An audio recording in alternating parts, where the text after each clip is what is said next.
വിഴിഞ്ഞം പോർട്ടുമായി ബന്ധപ്പെട്ട ഈ വിഷയത്തിൽ, അതായത് മെഡിറ്ററേനിയൻ ഷിപ്പിംഗ് കമ്പനിക്ക് അവരുടെ ഷെയർ കൈമാറാൻ ഉള്ള ഈ നീക്കത്തിൽ ഈ സർക്കാർ എന്ത് തെറ്റാണ് ചെയ്തത് എന്ന് നിങ്ങൾ ആരെങ്കിലും പറയണം. നിങ്ങൾ ചോദിച്ചു, എന്ത് തെറ്റാണ് ചെയ്തത്? ഈ സർക്കാർ എന്ത് തെറ്റാണ് ചെയ്തത്? അതാണ് എൻ്റെ ചോദ്യം. ആദ്യമായിട്ടാണ് മാധ്യമപ്രവർത്തകരോട് ചോദിക്കുന്നത്. ചോദിച്ചോ, 2, 3, 4 പേര് ചോദിച്ചോ, എന്നിട്ട് ഞാൻ മറുപടി പറയാം. എന്ത് തെറ്റാണ് സർക്കാർ ചെയ്തത്? അത് പറഞ്ഞല്ലോ, അത് അന്ന് ഞാൻ നിയമസഭയിൽ പറഞ്ഞല്ലോ, ഗവൺമെന്റിന് ഇതിനെക്കുറിച്ച് അറിയില്ല എന്ന് പറഞ്ഞ് അന്ന് വൈകുന്നേരം 5 മണിക്ക്. അല്ല, ചോദിക്കണം, ഇത് ചോദിക്കണം. ഞാൻ എൻ്റെ ചോദ്യത്തിന് മറുപടി പറയണം. ഞാൻ ആദ്യമായിട്ട് അങ്ങോട്ട് ചോദിക്കുക.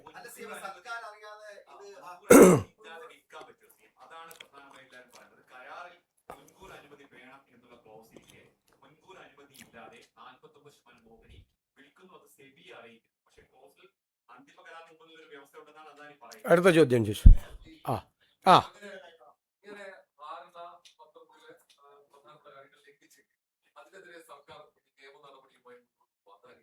ഇനി ഞാൻ പറഞ്ഞോട്ടെ, ഇനി ആരെങ്കിലും ഉണ്ടോ?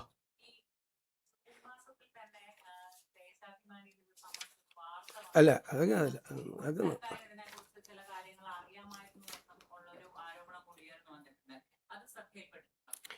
ഇനി എനിക്കൊരു കാര്യം കൂടി പറയട്ടെ. ഒരു വിഷയം വരുമ്പോൾ ആ വിഷയം ഞങ്ങളും പഠിക്കണം, നിങ്ങളും പഠിക്കണം. റിപ്പോർട്ട് ചെയ്യുന്നവർ ഒരു 60% മാധ്യമങ്ങൾ റിപ്പോർട്ട് ചെയ്തത് ഓഹരി കൈമാറ്റം നടന്നു എന്നാണ്. പറഞ്ഞു, റിപ്പോർട്ടർമാർ പറഞ്ഞിട്ടുണ്ട്. ഞാൻ കാണിച്ചാൽ എൻ്റെ കയ്യിൽ തെളിവുണ്ട്. ഓഹരി കൈമാറ്റം നടന്നു എന്ന്. ഒരു ഓഹരി കൈമാറ്റവും നടന്നിട്ടില്ല.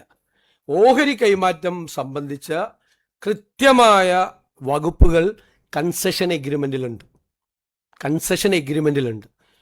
ഗവൺമെന്റിന്റെ മുൻകൂർ അനുമതി ഇല്ലാതെ, കാരണം ഈ പോർട്ടിന്റെ ഓണർ എന്ന് പറയുന്നത് സംസ്ഥാന ഗവൺമെന്റാണ്. അവർ കൺസെഷൻ എഗ്രിമെന്റിൽ ഡെവലപ്മെന്റും ഓപ്പറേഷനും നടത്താൻ വേണ്ടിയിട്ടുള്ള ഒരു പാർട്ടി മാത്രമാണ്. മനസ്സിലാക്കിക്കൊള്ളാം. ഗവൺമെന്റാണ് ഓണർ. ആ അതോറിറ്റി, അതായത് ഗവൺമെന്റ്, സ്റ്റേറ്റ് ഗവൺമെന്റ്, ആ അതോറിറ്റിയുടെ അനുവാദം ഇല്ലാതെ അവിടെ 25% ഒരു ട്രാൻസ്ഫറും, അതായത് അവരുടെ ഷെയർ ട്രാൻസ്ഫർ ചെയ്യാൻ പാടില്ല. അതായത് കൺസെഷൻ എഗ്രിമെന്റിലെ 5.3.1 വളരെ ക്ലിയറാണ്. Prior approval of the government. ഞങ്ങൾ ഈ നിയമസഭയിൽ ആ നിയമസഭ കൂടി അന്ന് വാർത്ത വരുമ്പോഴാണ് അറിയുന്നത്. അപ്പം ഞാൻ അറിഞ്ഞില്ല എന്ന് പറഞ്ഞത് വെറുതെയാണെന്നാണ് പറഞ്ഞത്.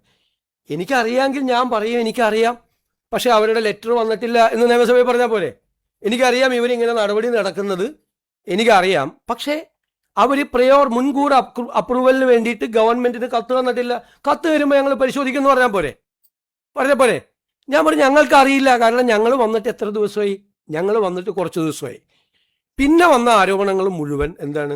ഇത് മുഴുവൻ നേരത്തെ അറിയാമായിരുന്നു. ഞാൻ മുഖ്യമന്ത്രിയായത് മെയ് 18-ാം തീയതിയല്ലേ. ഞാനെങ്ങനെ നേരത്തെ അറിയുന്നത്?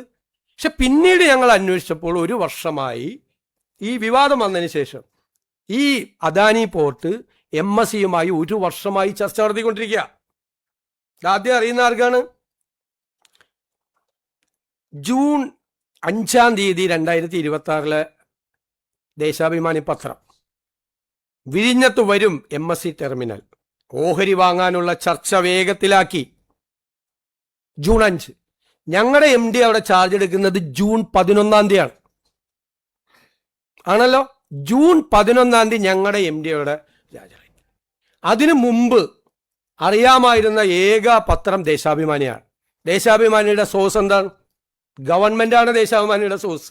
ആ കഴിഞ്ഞ ഗവൺമെന്റിന്റെ കാലത്ത് ആ കഴിഞ്ഞ ഗവൺമെന്റിന് നേതൃത്വം കൊടുത്ത ആളുകളാണ് ദേശാഭിമാനിയുടെ സോഴ്സ്. നിങ്ങൾക്ക് ഒരു മാധ്യമങ്ങൾക്കും കിട്ടാത്ത വാർത്ത, വിഴിഞ്ഞത്ത് വരും. ഞാനിപ്പോഴാണ് കാണുന്നത്, ഇന്നലെയാണ് കാണുന്നത്. വിഴിഞ്ഞത്ത് വരും MSC ടെർമിനൽ, ഓഹരി വാങ്ങാനുള്ള ചർച്ച വേഗത്തിലാക്കി. അപ്പം ഞങ്ങളുടെ MD അവിടെ ചാർജ് എടുത്തതിന് ശേഷമല്ല, അതിനു മുൻപ് അവിടെ MD ഉണ്ടായിരുന്നു, ഗവൺമെന്റ് ഉണ്ടായിരുന്നു, പോർട്ട് മന്ത്രി ഉണ്ടായിരുന്നു. കഴിഞ്ഞ ഗവൺമെന്റിന് അറിയാമായിരുന്നു MSC ആയിട്ടുള്ള. എന്നിട്ട് അത് ഞങ്ങളുടെ തലയിൽ കൊണ്ട് വയ്ക്കാൻ നോക്കുക. ഇതെങ്ങനെ വന്നു ഈ വാർത്ത? എവിടെ നിന്ന് കിട്ടി ഈ സോഴ്സ്? ദേശാഭിമാനി പത്രത്തിൽ എവിടെ നിന്നാണ് ഈ സോഴ്സ് കിട്ടിയത്? 5-ാം തീയതി MSC വരും. എന്നിട്ട് അതിൽ വേറെ വാർത്ത കൂടിയുണ്ട്. LDF സർക്കാർ സംഘടിപ്പിച്ച വിഴിഞ്ഞം കോൺക്ലേവിൽ MSC കമ്പനിയിലെ പ്രമുഖർ പങ്കെടുത്തിരുന്നു. ഇത് 2025 MSC കമ്പനി നടത്തി LDF സർക്കാർ സംഘടിപ്പിച്ച വിഴിഞ്ഞം കോൺക്ലേവിൽ MSC കമ്പനിയിലെ പ്രമുഖർ പങ്കെടുത്തിരുന്നു. ഇനി ജൂലൈ 1 തീയതിയിലത്തെ വാർത്ത നിങ്ങളെല്ലാം വാർത്ത കൊടുത്ത ദിവസത്തെ ദേശാഭിമാനിയുടെ വാർത്ത. വിഴിഞ്ഞത്ത് 13,000 കോടി രൂപയുടെ നിക്ഷേപം. MSC ഗ്രൂപ്പ് 49% ഓഹരി എടുക്കും. അടുത്ത വാചകം കേട്ടോളാം. LDF സർക്കാരിന്റെ ദീർഘവീക്ഷണത്തിന്റെ വിജയമാണ് വിദേശ നിക്ഷേപം. ഞാൻ എന്താ മറുപടി പറയേണ്ടത്? എന്നിട്ട് പിന്നെ അങ്ങോട്ട് മാറിയിട്ട് ഇത് കടൽ കൊള്ള, സതീശൻ, അദാനി, എന്താണ് കേരളത്തിൽ നടക്കുന്നത്? എന്താ കേരളത്തിൽ നടക്കുന്നത്? ഞങ്ങൾ തീരുമാനിച്ചിട്ടുണ്ട്, മനസ്സിലായല്ലോ. ഞാനിത് കുറെ ദിവസം ആസ്വദിക്കരുത്. സതീശൻ മൗനമാണ്. ഈ നിശബ്ദതയ്ക്ക് എന്തോ അർത്ഥമുണ്ട്. എന്തൊക്കെയായിരുന്നു ഈ ഓഹരി കൈമാറ്റത്തിൽ അദ്ദേഹത്തിന് പങ്കുണ്ട്. എനിക്ക് കിട്ടിയ കമ്മീഷൻ വരെ പറഞ്ഞു ഒരു മാധ്യമം 13,000 കോടിയുടെ കണക്കാക്കിയിട്ട് 2% കണക്കാക്കിയിട്ട് എനിക്ക് അവര് സെബിക്ക് കത്തയച്ചു. അപ്പം ഞങ്ങൾ അന്ന് വൈകുന്നേരം തന്നെ കത്തയച്ചെന്ന് അറിഞ്ഞാണ് ഇത് ഗവൺമെന്റിന്റെ മുൻകൂർ അനുമതി തേടിയിട്ടുള്ള കാര്യമാണ്. അതുകൊണ്ട് ഞങ്ങളുടെ അസംതൃപ്തി അവരെ അറിയിച്ചു. അപ്പോൾ തന്നെ അവർ പ്രയോർ അപ്രൂവലിലെ കത്ത് തന്നു. ഇനി ഞാൻ നിങ്ങളോടൊരു കാര്യം കൂടി പറയാം. ഈ കൺസെഷൻ എഗ്രിമെന്റിൽ ഇപ്പൊ പറഞ്ഞല്ലോ മോണോപോളി വരും. ഈ കൺസെഷൻ എഗ്രിമെന്റ് പോലും ഒന്ന് വായിച്ചു നോക്കാതെയാണ് പ്രതിപക്ഷ നേതാവ് നിയമസഭയിൽ പ്രസംഗിച്ചത്. MSC കമ്പനിക്ക് കൊടുത്താൽ MSC കമ്പനിയുടെ മോണോപോളി വരും, കോമൺ യൂസർ ഫെസിലിറ്റി ഇല്ലാതാവും, അവിടെ വേറെ ആർക്കും അവിടെ കയറാൻ പറ്റില്ല എന്ന് പറയും. ഞാൻ ആ ഉമ്മൻചാണ്ടിക്കും കെ ബാബുവിനൊരു സലാം കൂടി കൊടുക്കുകയാണ്, ഒരു സല്യൂട്ട്. അവരെ ആ കൺസെഷൻ എഗ്രിമെന്റിൽ എഴുതി വെച്ചിട്ടുണ്ട്, ഒരു കോമൺ യൂസർ ഫെസിലിറ്റി ഇല്ലാതാക്കിയ ഗവൺമെന്റ് ഇടപെടാൻ പറ്റും. 581 എഴുതി വെച്ചിട്ടുണ്ട് കോമൺ യൂസർ ഫെസിലിറ്റി വേണം. ഒരാളുടെ മോണോപോളി അവിടെ പറ്റില്ല എന്ന്. ഈ ഗവൺമെന്റ് MSCക്ക് ഇത് കൊടുത്താൽ അവിടെ വേറെ ഒരാൾക്ക് ഓപ്പറേഷൻ നടത്താൻ പാടില്ല എന്നാണ് ആരോപണം പറഞ്ഞത്. അത് ഇവർ വന്നാൽ അങ്ങനെ ആവുമെന്ന്. ആ ക്ലോസ് വരെ പ്രൊട്ടക്ട് ചെയ്തിട്ടുണ്ട് ഈ എഗ്രിമെന്റിൽ. കൺസെഷൻ എഗ്രിമെന്റ് ഒന്ന് വായിച്ചു നോക്കട്ടെ. എന്നിട്ട് ഈ MSC ആയിട്ടുള്ള ചർച്ച നടത്തിയത് അറിയാം. അവർ വന്നാൽ ഈ LDF ഗവൺമെന്റിന്റെ ഒരു ദീർഘകാലമായിട്ടുള്ള ഒരു ഇതാണ്, അവരുടെ വിഷനാണ് MSC വരുന്നത്.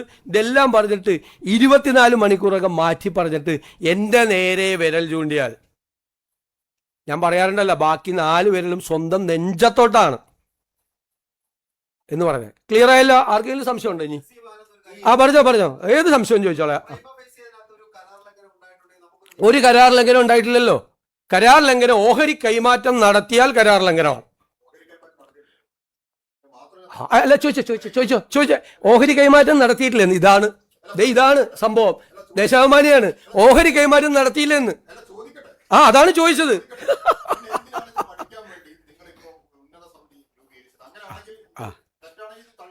അദ്ദേഹം അദ്ദേഹം ഇതുവരെ വിചാരിച്ചിരുന്നത് ഓഹരി കൈമാറ്റം നടന്നു എന്നാണ്. എന്നോടാണ് ചോദ്യം. ഓഹരി കൈമാറ്റം നടന്നില്ല സ്നേഹിത, നടന്നില്ല. നടക്കണമെങ്കിൽ ഒരുപാട് പ്രോസസ്സ് ഉണ്ട്. അത് മിനിസ്ട്രി ഓഫ് ഹോം അഫയേഴ്സിൽ പോകണം. ഒന്ന് നാഷണൽ സെക്യൂരിറ്റി സ്ട്രാറ്റജിക് പോയിന്റാണിത്. അതവർ പരിശോധിക്കണം. മിനിസ്ട്രി ഓഫ് ഷിപ്പിങ്ങിൽ പോകണം, അവരുടെ ഇത് കിട്ടണം. ഇതെല്ലാം പരിശോധിച്ചിട്ട് വേണം. ഞങ്ങളുടെ മുമ്പിലുള്ള എന്താണ് കാര്യം? കൺസെഷൻ എഗ്രിമെന്റിൽ അവരുടെ ഷെയർ അവർക്ക് കൊടുക്കണമെങ്കിൽ ഗവൺമെന്റിന്റെ അപ്രൂവൽ വേണം. ഞങ്ങൾ എന്തിനാണ് അപ്രൂവൽ കൊടുക്കില്ല എന്ന് ഞങ്ങൾ തീരുമാനിക്കാൻ പാടില്ലല്ലോ. ഗവൺമെന്റിന്റെ താല്പര്യങ്ങൾ സംരക്ഷിക്കപ്പെടണം.